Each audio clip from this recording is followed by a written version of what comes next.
রবি ঠাকুরের প্রেম কিংবা নজরুলের বিদ্রোহ, এই সকল কিছুই আমরা অনুভব করতে পারি বই পড়ার মাধ্যমে অথবা সঙ্গীত চর্চার মাধ্যমে। প্রিয় দর্শক, স্টাডি ইন চায়না প্রতিদিনের বইমেলা থেকে আমি কথা আজ চলে এসেছি আপনাদের মাঝে। প্রতিদিনের মতো আমরা আজ ঘুরবো ফিরবো, পাঠকদের মনের ভাব জানবো, লেখকদের সাথে কথা বলবো, প্রকাশকদের সাথে কথা বলবো।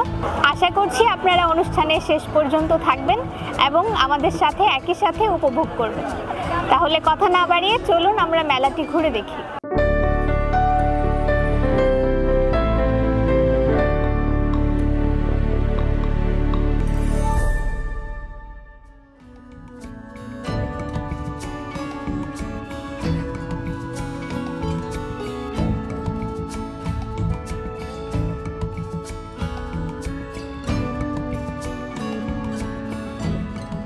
ইচ্ছা স্বপ্ন প্রকাশনী আমাদের প্রকাশনীর নাম, এবং এই বছর বেশ আমাদের স্টলে কিছু নতুন বই এসেছে, কবিতার বই, উপন্যাস এসেছে। যেমন হচ্ছে পাণ্ডুলিপি, স্বপ্নের নীলগিরি। পাণ্ডুলিপি, স্বপ্নের নীলগিরি এগুলো হচ্ছে আপনার কবিতার বই। তারপর হচ্ছে আলোয় ফেরা উপন্যাস, তো এরকম। তারপর কাব্যশিক্ষা আছে, এবং গত বছরেরও আমাদের কিছু বই আছে, যেমন হচ্ছে সারমেয় উপন্যাসের, আর হচ্ছে জীবন ছবি, এগুলো গতবারের, সেগুলো কবিতার। এই তো 100% স্কলারশিপে চীনে উচ্চশিক্ষা। বিস্তারিত জানতে এখনই কল করুন 01781876187। পাঠকরা দেখা যায় বেশিরভাগ ওনারা উপন্যাস বা অনুগল্প এই ধরনের বই বেশি পছন্দ করে, আর অনেকে কবিতার বইও কেনে, তবে দেখা যায় যে বেশি ওনারা চাচ্ছেন উপন্যাস।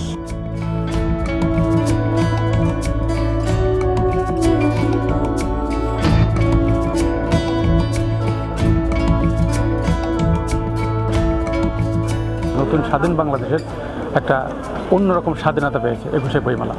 এত সুন্দর সাজানো গোছানো এবং অসাধারণ একটা পরিবেশে মানুষের কোনো বাধা বিঘ্ন ছাড়াই মানুষ বইমেলা আসছেন এবং বইমেলাটা উপভোগ করছেন, বই কিনছেন।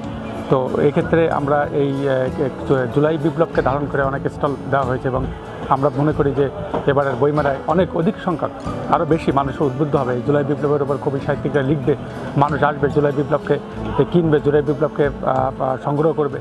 এইটা আমরা এবার বইমেলায় অনেক বেশি পরিলক্ষিত হচ্ছে এবং দেখা যাচ্ছে। অনেক স্টলে দেখা যাচ্ছে যে কবি সাহিত্যিকদের যেন এই জুলাই বিপ্লব কেন্দ্রিক লেখার একটা হিড়িক পড়ে গেছে।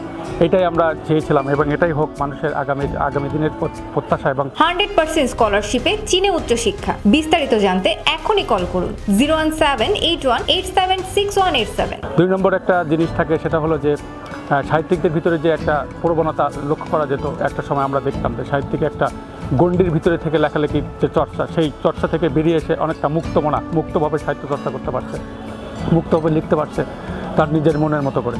তো এই জায়গাটা একটা অসাধারণ, আমাদের এটাও একটা বিপ্লবের ক্রেডিট হিসেবে আমরা দেখি, এবং আমরা মনে করি যে সাহিত্য এরকমই হবে, এবং সেই জায়গা থেকে সাহিত্য এগিয়ে যাবে। সাহিত্যিকরা সেই লেখাকে তাদের মননে, তাদের মনে প্রাণে ধারণ করবে এবং সেটাকে প্রকাশ করবে।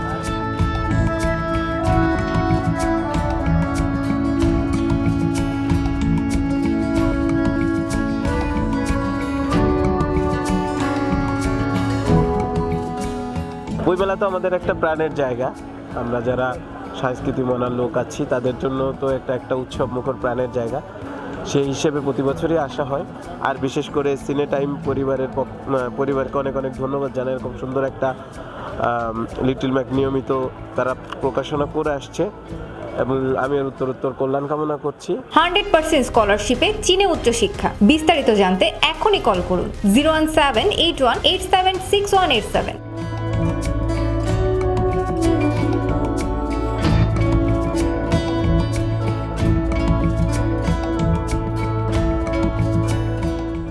শীতের প্রায় শেষ, বাতাসে ফাগুনের গন্ধ, সেই সাথে আজ আমাদের অনুষ্ঠানেরও শেষ পর্যায়ে আমরা চলে এসেছি। এতক্ষণ আমাদের সাথে থাকার জন্য আপনাদের সকলকে ধন্যবাদ। আশা করছি বইমেলার শেষ পর্যন্ত আপনারা আমার সাথেই থাকবেন এবং আমার সাথে বইমেলাটি ঘুরে দেখবেন। সেই পর্যন্ত সকলেই ভালো থাকুন, সুস্থ থাকুন, সুন্দর থাকুন এবং বইয়ের সাথে থাকুন। ধন্যবাদ।